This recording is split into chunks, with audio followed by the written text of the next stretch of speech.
იმ დღეებში, როცა კვლავ დიდი ბრბო შეიკრიბა და საჭმელი აღარ ჰქონდათ, იესომ მოიხმო თავისი მოწაფეები და უთხრა მათ: შეიბრალნენ ეს ხალხი, რადგან უკვე 3 დღეა ჩემთან არიან და არაფერი აქვთ საჭმელი.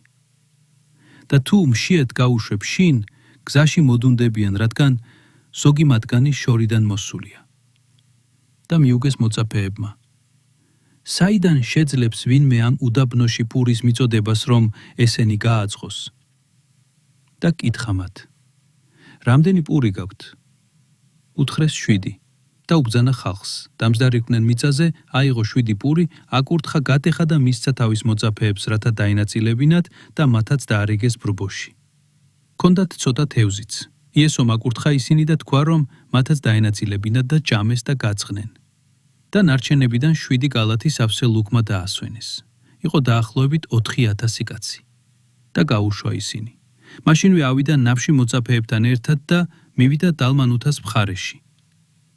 გამოვიდნენ ფარისევლები და დაიწყეს მისი გამოცდა, მოითხოვეს მისგან ნიშანი ზეციდან, რომ ეჩვენებინა მათთვის. ხოლო მან სულით შეწუხებულმა თქვა: რატომ მოითხოვს ეს თაობა ნიშანს? ჭეშმარიტად გეუბნებით თქვენ, არ მიეცემა ამ თაობას ნიშანი.